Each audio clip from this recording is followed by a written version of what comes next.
Vamos para as informações urgentes, galera. Justiça concede liminar para o Vasco mandar o confronto com o Flamengo em São Januário. Agora a decisão está nas mãos do rival se realizará a partida no estádio ou não. A juíza do caso aprovou o pedido do presidente Pedrinho a anular a decisão do BEP. Entretanto, a presença da torcida rubro-negra no jogo ainda irá depender de uma avaliação técnica. Gente, vou ser sincero.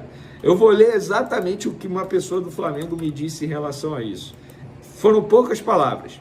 Eles vão passar vergonha, Venê. Essa milenar não vai prosperar. Gente, o Vasco já tem tudo acertado com o Flamengo para jogar no Maracanã. Para que vai arrumar confusão, entre aspas, para tentar levar o jogo para São Januário? O BEP não vai aprovar isso. E se aprovar, vai ser torcida única, o que é o fim do futebol. Torcida única é o fim do futebol. É feio, é lamentável. Eu espero que o Vasco da Gama não leve isso para frente. Ah, mas o Vasco está sendo prejudicado. Eu concordo que o Vasco está sendo prejudicado.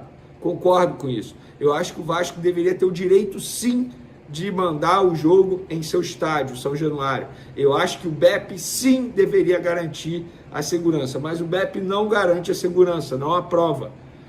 Já que o BEP não aprova, que o Vasco joga no Maracanã, com 50-50 de torcida. E todo mundo vai sair feliz nessa história. É o que eu acho que o Vasco deveria fazer. Qual é a sua opinião em relação a isso?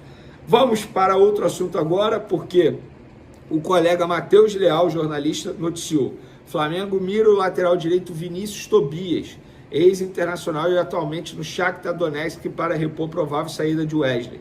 O jogador de 21 anos esteve emprestado ao Real Madrid recentemente e agrada muito o diretor de futebol José Boto.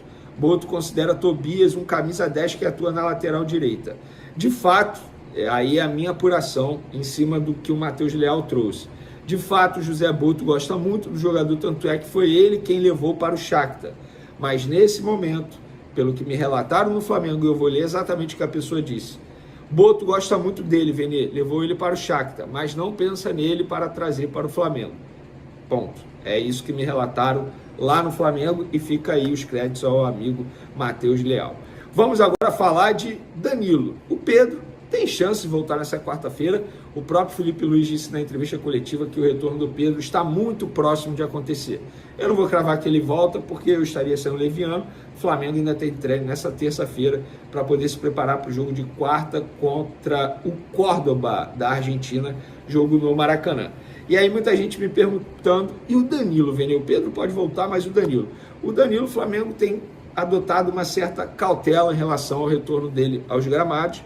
Ele sofreu 2 lesões recentemente, musculares, na coxa direita, na parte posterior, no mesmo local, em menos de um mês.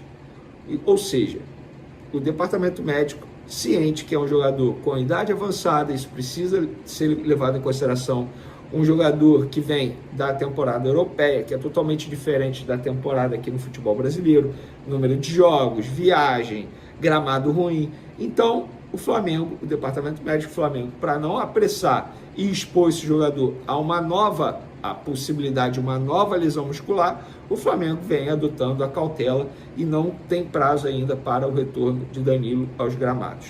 Beleza? Estamos trazendo aqui o que eu apurei junto ao Flamengo. Agora, os colegas do GE noticiaram que o Jorginho está cada vez mais perto de ser o novo reforço do Flamengo. Algo que eu, e particularmente assim, venho fazendo um bom trabalho em cima disso. Inclusive, quando muita gente tentou desmentir da reunião dos empresários do jogador aqui no Rio de Janeiro, reunião do jogador por videoconferência com Felipe Luiz, com José Boto, enquanto muitos tentaram desmentir, nós aqui estávamos dizendo a verdade, tal como o colega Paparazzo Rubro-Negro em todas as suas redes sociais, a colega Raíssa Simplício também, e agora o GE trouxe a informação. O presidente BAP aceitou as condições do negócio e o clube acertou os valores com o volante. A bola agora está com o jogador e o Rubro-Negro aguarda retorno para bater o martelo. O staff de Jorginho prioriza o Flamengo, mas não fechou as portas para outras propostas. Por isso, acredita-se que o jogador ainda não deu a resposta final. Com o acordo encaminhado, Jorginho ainda precisará negociar sua liberação com o Arsenal. O contrato vai até 30 de junho, mas as partes não veem problemas em encerrar o vínculo antes para o atleta se apresentar ao Fla antes do Super Mundial. Gente, Eu vou ser sincero, pelo que eu venho acompanhando, pelo que eu vi do José Boto em entrevista aqui ao canal Vene Casagrande, a dúvida não é nem se ele vai assinar com o Flamengo, a dúvida é, ele vai conseguir a liberação para se apresentar ao Flamengo antes do Super Mundial? Essa para mim é a dúvida. E caso não consiga, também não vejo o menor problema. Gente, ele está em reta final de temporada, não tem por que apressar para ele ser muito utilizado no Flamengo. Isso precisa ser botado na ponta do lápis para que o jogador não sofra lesões musculares, tal como acontece com Danilo nesse momento. Então, não precisa ter pressa. É óbvio que se o jogador ficar à disposição mais rápido para o técnico Felipe Luiz, óbvio que é melhor. Mas caso não aconteça e seja depois do dia 30 de junho, nenhum problema. Gente, o Gonzalo Plata chegou em setembro do ano passado, vocês vão se lembrar disso. O Alcaraz chegou, sei lá, em agosto.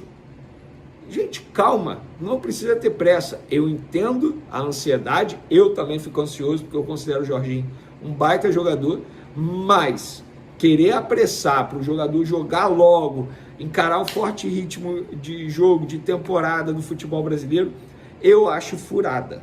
Não sei qual é a visão de vocês.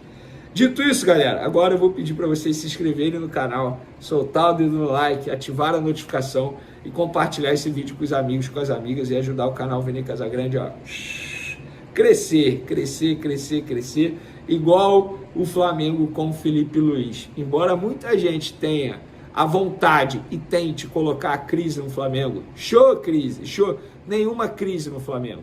A única crise no Flamengo é o excesso de gols perdidos. Mas isso, Felipe Luiz ajeita rapidinho. O problema é se o time não estivesse jogando bem, se não estivesse criando jogadas. Esse seria o grande problema. Beleza?